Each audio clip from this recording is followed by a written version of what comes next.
वक्त सबका हिसाब करता है, वक्त सबका हिसाब करता है, जिंदा लोगों के साथ सफर करता है, जिंदा लोगों के साथ सफर करता है। वक्त उसी का जो वक्त के साथ चलता है, वक्त उसी का जो वक्त के साथ चलता है, खुद को जिंदा रखने का जुगाड़ करता है। नमस्कार, भोरे भोर के एक और एपिसोड में आपका बहुत बहुत अभिनंदन करते हैं, स्वागत करते हैं। और फिर से बिहार की राजनीति के सबसे मजबूत स्तंभ, जी हाँ, इसलिए सबसे मजबूत स्तंभ कि पिछले 3 विधानसभा चुनाव में तूती बोली और चौथे में भी अपना काम कर गए। भले ही सीटें कम आई पर सत्ता के शीर्ष पर स्थापित करने के लिए मजबूर हो गए और आगे भी ऐसा जुगाड़ कि चाहे जैसे भी हो सत्ता के शीर्ष पर तो हम ही रहेंगे। हम बात नीतीश कुमार की कर रहे हैं और नीतीश कुमार को लेकर के कई तरह की बातें चल रही हैं। नीतीश कुमार को लेकर के ये चल रहा है कि नीतीश कुमार लोगों को अपने खेमे में बुला रहे हैं, अपने साथ जोड़ रहे हैं, अपने कुनबे का हिस्सा बना रहे हैं, अपनी शक्ति संचय कर रहे हैं और भारतीय जनता पार्टी को जवाब देना चाहते हैं। जवाब उन्होंने लालू प्रसाद को भी दिया था 2005 में। एक बार जवाब दे दिए तो वो जवाब माकूल नहीं था। रामविलास पासवान उस जवाब में उनके हिस्सेदारी से अलग हो गए थे, इसलिए माकूल जवाब नहीं पड़ा। और फिर जब दोबारा चुनाव हुआ तो मजबूती के साथ जवाब देने आए और रामविलास पासवान जो जवाब और जवाब की चिट्ठी लेकर के घूम रहे थे, वो जवाब भी उन्हें मिल गया। एक बार फिर से ये पूरा सिलसिला और सफर चलता रहा और इस सफर के पीछे इस बार के चुनाव में जो परिणाम है, उस परिणाम को देख करके आप इस बात को कहना शुरू कर चुके थे, हम खुद कह रहे थे और आज भी हम इस बात पर अडिग हैं कि नीतीश कुमार को समझना पढ़ना आसान नहीं है। लेकिन इसको पढ़ने के लिए संपादक नमन मिश्रा जी ने एक बड़ा ही अच्छा रास्ता अख्तियार किया था और उस रास्ते को अख्तियार करने के बाद उन्होंने नीतीश कुमार को बड़ी बारीकी से पढ़ा और उस पढ़ाई में इतना तो तय हो गया कि नीतीश कुमार असहज दिख रहे हैं पर भाव भंगिमा से प्रकट नहीं करना चाहते हैं। हालांकि पढ़ा तो जा रहा था, पर आगे चल करके नीतीश कुमार की रणनीति का भरोसा था कि वो कुछ ऐसा जरूर रच देंगे जिसको लेकर के उनके विरोधी या फिर उनके विषय में कुछ अलग सोचने वाले, उनके साथ रह करके भी उनका साथ नहीं देने वाले, उन लोगों को बड़ा ही माकूल जवाब वो दे देंगे और जवाब देना शुरू कर चुके हैं।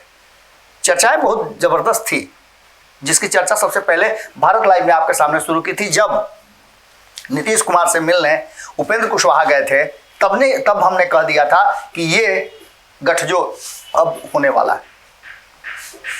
कहीं ना कहीं नीतीश कुमार को ये लग गया है कि घर वापसी होनी चाहिए और घर वापसी के लिए कहा जा रहा था कि उपेंद्र कुशवाहा विलय कर लेंगे तो एनडीए का हिस्सा बन जाएंगे। हमने शुरू से आपको बताया कि एनडीए का हिस्सा वो नहीं हो पाएंगे, क्योंकि अगर वो एनडीए का हिस्सा होंगे तो भारतीय जनता पार्टी चिराग पासवान को एनडीए का हिस्सा बनाने के लिए स्वतंत्र हो जाएगी और जितना चिराग पासवान को दंश झेलना पड़ रहा है, नीतीश कुमार के विरोध का उन्हें खामियाजा भुगतना पड़ रहा है, उससे वो वरी हो जाएंगे, वंचित हो जाएंगे और फिर भारतीय जनता पार्टी के साथ उनका गठजोड़ मजबूत हो जाएगा। लेकिन नीतीश कुमार ने उसका भी रास्ता खोज लिया और चिराग पासवान की कमी पूरा करने के लिए एनडीए के साथ साथ उन्होंने खुद को भी मजबूत करने का एक बहुत अच्छा प्लान रच दिया। और लवकुश समीकरण जिसने नीतीश कुमार को कभी स्थापित किया था, तब जब लालू प्रसाद पूरे रॉ में थे, उस लवकुश समीकरण को फिर से बहाल करने के लिए उपेंद्र कुशवाहा को उन्होंने अपने छोटे भाई को अपने पास बुला लिया। सब कोई कह रहे थे कि ये उपेंद्र कुशवाहा की घर वापसी है। उपेंद्र कुशवाहा ने भी 2 दिन पहले कहा है कि हम अलग थे कहां। अब इस बात को यहीं विराम देकर के हम आगे आपको नीतीश कुमार की घर वापसी पर लेकर चलते हैं। ये सारी बातें राजनीतिक चर्चा का विषय है, लेकिन भीतर खाने में जो चर्चाएं चल रही हैं, जो भीतर में प्लान बना दिया है नीतीश कुमार ने, वो प्लान सुन करके आप भी अचानक से अगर बैठे हुए हैं तो खड़े हो जाएंगे, अगर खड़े हैं तो उछल जाएंगे। इतना बड़ा प्लान नीतीश कुमार ही रच सकते हैं, जो अचानक से उनके विरोधियों को तो छत विछत कर ही देगी।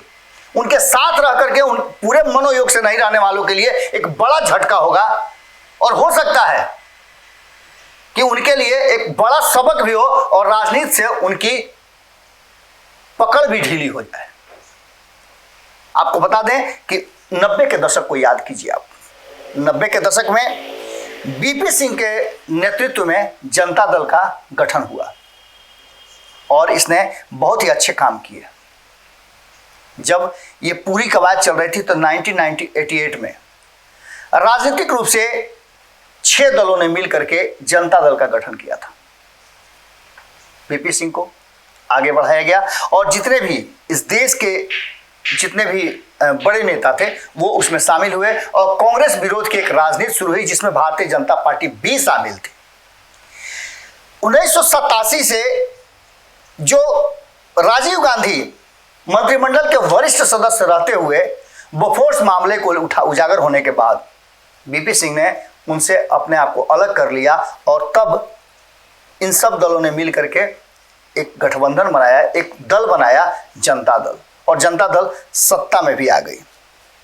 सत्ता में आने के बाद सभी ने इनका समर्थन किया, चाहे वो वाम दल हो, चाहे बीजेपी हो, चाहे क्षेत्रीय दल हो, और इसके हिस्सा सभी थे। आज के नीतीश कुमार, आज के लालू प्रसाद, शरद यादव, जॉर्ज फर्नांडिस भी इसके बड़े मुख्य घटक थे। मुलायम सिंह से लेकर के देश के अलग अलग हिस्सों से सभी लोग यहाँ पहुँचे और इन सब ने मिल करके एक गठबंधन बनाया। वर्तमान बिहार की स्थिति जो है उस स्थिति को देखते हुए आप इतना तो तय मानिएगा कि जिस तरह से 1989 में ये गठबंधन बना और इस गठबंधन को 1989 में अचानक से एक बार फिर से झटका लगा और ये झटका अब लगातार लगते चले आ रहे थे। 2013 तक ये झटके लगे। 2013 में जब समता पार्टी बनी तब तक ये झटके लगे थे और समता पार्टी के खत्म होने के बाद, जनता दल बन जाने के बाद, जनता दल यू बनने के बाद जब शरद यादव और जॉर्ज फर्नांडिस ने एक साथ मिलकर के चलने का फैसला किया तब भी सब कुछ ठीक ठाक चल रहा था और ये अंतिम टूट माना जा रहा था। लेकिन इसके बाद फिर से एक टूट हुई और आरएलएसपी अलग हो गई। उपेंद्र कुशवाहा अलग होकर के आरएलएसपी बनाए। 2014 में एनडीए के साथ हुए, सत्ता का भी सुख भोगा, लेकिन अचानक से बीच में रास्ता छोड़ना पड़ा। हम इससे बाद आगे बढ़ते हैं। नीतीश कुमार ने 2013 में एनडीए छोड़ दिया था। उनको समर्थन मिला उनके पुराने दुश्मन और मजबूत दुश्मन लालू प्रसाद का। ये वक्त था भारतीय जनता पार्टी को सत्ता से दूर रखने का। भारतीय जनता पार्टी को सत्ता से दूर रखते रखते अचानक से नीतीश कुमार को ऐसा लगा कि कहीं ऐसा ना हो कि वही सत्ता से दूर हो जाए और 2017 में एक बार फिर से उन्होंने लालू प्रसाद को छोड़ करके फिर से एक नया गठजोड़ बना लिया और ये नीतीश नीति ही थी। भारतीय जनता पार्टी दोनों हाथ से नीतीश कुमार को उठाने के लिए तैयार थी। जिस तरह से 2013 में एनडीए से अलग और भारतीय जनता पार्टी से अलग होने के बाद लालू प्रसाद ने और कांग्रेस ने उन्हें दोनों हाथों से उठाया था। अब बिहार की राजनीति का एक नया दौर शुरू हुआ और फिर से एनडीए में चले गए और एनडीए में 2019 का चुनाव उन्होंने लड़ा और मजबूती के साथ 17 में से 16 सीटें जीते। 40 में से 39 सीटें जीत करके एनडीए सबसे बड़ी पार्टी बन गई और ये बिहार में एक लंबे समय के बाद एक बड़ा लैंडस्लाइड विक्ट्री जिसको कहा जाता है वो हुआ। 2020 का चुनाव आया और 2020 के चुनाव में नीतीश कुमार को यह बात पता था कि उनके पीछे साजिश बड़ी है और तेजस्वी यादव तब तक उन्हीं के शिष्य उनके समकक्ष खड़े होने की कोशिश कर रहे हैं और उनके पिता का जो एक वोट बैंक है वो उनके पक्ष में नहीं है। ऐसी स्थिति में उन्हें मुश्किल हो सकती है और उन्होंने एक नई रचना रच दी कि सीधे तौर पे अपनी सीटें बढ़ाने के लिए उन्होंने एलजेपी को ही अलग कर दिया, क्योंकि तब भारतीय जनता पार्टी के कारण और एलजेपी के कारण उन्हें अपनी सीटें छोड़नी पड़ती। 115 सीटों पे चुनाव लड़े और ये उनके लिए एक बड़ा मूव था। हालांकि 115 सीट लड़ने के बाद मात्र 43 सीटें आई, लेकिन चुनाव परिणाम के बाद मुख्यमंत्री बने और मुख्यमंत्री बनने के बाद भारतीय जनता पार्टी जैसे ही डोमिनेट करना शुरू कर दी, नीतीश कुमार ने कई ऐसे बयान दे दिए जो बयान नीतिगत तौर पे उनके सोचे समझे रणनीति का हिस्सा था। वो सीधे तौर पे बिहार की जनता का सिंपैथी लेने के लिए बोलना शुरू कर दिए कि वो कम सीट के कारण नहीं चाहते थे कि वो मुख्यमंत्री बने, लेकिन उन्हें जबरदस्ती बनाया गया और अब जो स्थिति है उस स्थिति का वो सामना कर रहे हैं। इससे सीधा संदेश गया कि भारतीय जनता पार्टी उन्हें मुख्यमंत्री बना करके उन्हें परेशान कर रही है अब इन सब बातों का सिंपैथी वोट तो उन्हें जाना था। इस बीच में दो अन्य लोग बिना किसी शर्त समर्थन कर दिए और मंत्री भी बन गए नीतीश के खेमे में। इसके बाद अलग अलग दल के लोग मिलना भी शुरू हो गए और यहां आकर के नीतीश कुमार की नीतिगत जीत होती है। नीतीश कुमार की घर वापसी की बात हम कर रहे थे। आपको पता है कि नीतीश कुमार कहां से निकल करके गए थे? नीतीश कुमार जनता दल से निकल करके गए थे और उन्होंने जनता दल यू बनाया था, और वहीं उपेंद्र कुशवाहा ने समता पार्टी बनाई थी और जनता दल से निकल के ही आरजेडी बनी थी, राष्ट्रीय जनता दल। ये सब एक जगह थे और अब घर वापसी नीतीश कुमार की हो रही है, न कि उपेंद्र कुशवाहा की। आपको बता दें, इस घर वापसी में एक नया समीकरण गढ़ने की तैयारी हो रही है। नीतीश के 43 सीट अब 45 हो गए हैं। दो उन्हें समर्थन मिल गया, एक निर्दलीय का और एक बीएसपी का। दोनों उनके सरकार में मंत्री हैं। इसके साथ अगर बीजेपी को सत्ता से बेदखल करने की बात होगी तो उन्हें कांग्रेस का समर्थन बिना किसी शर्त मिल जाएगा। अगर ऐसा होता है तो वाम दलों का समर्थन भी मिल जाएगा, क्योंकि वाम दलों ने 1989 में जब कांग्रेस को सत्ता से बेदखल करना था तो समर्थन किया था जनता दल का, और एक बार फिर से ये हो जाएगा। उपेंद्र कुशवाहा का साथ उन्हें मिल ही रहा है और अब एकमात्र उनको एक ही चीज की कमी है। ये सब करते हुए 85 सीट तक वो पहुंच जाते हैं, यानी कि इस राज्य की जो सबसे बड़ी पार्टी है उसके समकक्ष वो पहुंच जाते हैं। और भारतीय जनता पार्टी को जब सत्ता से बेदखल करने की बात होगी तो तेजस्वी यादव भी बिना शर्त समर्थन कर सकते हैं। ये सारी रचना रच दी गई है, नीतिगत फैसला हो चुका है और इस फैसले में कहीं ना कहीं आने वाला समय ये बता रहा है कि एक बड़ा राजनीतिक ड्रामा जो है वो बिहार के सियासी मंच पर खेला जाएगा। इस ड्रामे के पात्र हैं तो पुराने, लेकिन नए रोल में नजर आ सकते हैं। और इस बात की तैयारी बीजेपी जो है वो बंगाल, असम और अन्य राज्यों के चुनाव में उलझी हुई है। उसे जहां बंगाल में सत्ता अपने हाथ में लेना है, जिसकी तैयारी वो बहुत मजबूती से कर रही है, पूरा श्रम, पूरा हिम्मत, पूरा ताकत लगा चुकी है, वहीं असम में उसे पुनर्वापसी करनी है। इन सब बातों के बीच में नीतीश कुमार का यह नीति और नीतीश कुमार का यह नया मूव भारतीय जनता पार्टी के लिए बड़ा ही परेशान करने वाला है। भीतर ही भीतर नीतीश कुमार किसी को अपने खेमे में नहीं बुला रहे हैं, बल्कि नीतीश कुमार खुद घर वापसी कर रहे हैं। और ये उनकी घर वापसी हो सकता है कि तेजस्वी यादव को भी समय आने पर स्वीकार हो जाए, क्योंकि बड़े मछली को पर हमला करने के लिए छोटी छोटी मछलियों को यूनिटी बनानी पड़ेगी। और ये अब इस देश की परंपरा बन गई है, इस देश का भविष्य बन गया है, भाग्य बन गया है। और गठबंधन की राजनीति में सबसे बड़ी बात यह है कि भारतीय जनता पार्टी जो 21 दलों का गठबंधन हुआ करती थी, आज बहुत ही संकुचित और सिमट गई है, क्योंकि हर किसी को भारतीय जनता पार्टी से अब तकलीफ होने लगी है। अब देखना होगा कि नीतीश कुमार यह फैसला कब लेते हैं, क्योंकि सभी साथी तो धीरे धीरे बिछड़े, सभी बारी बारी अब नीतीश कुमार की आ गई है बारी।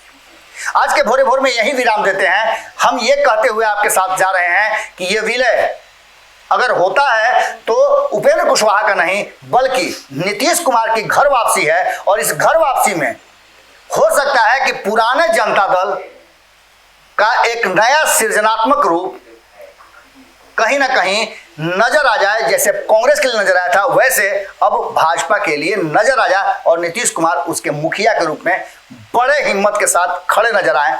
ये बातें जहां तक हमारी राजनीतिक समझ है और जिस तरह के हम चीजों को देख रहे हैं, उससे लग रहा है आने वाला वक्त लौकुश समीकरण के साथ साथ एमओआई समीकरण और भाजपा विरोध का समीकरण मजबूत होता जा रहा है। कैसा लगा ये आज का भोरे भोर में विश्लेषण? जरूर बताइएगा, क्योंकि आपके विचार बहुत ज़रूरी हैं, आपका साथ भी बहुत ज़रूरी है और आपका सहयोग तो नितांत आवश्यक है।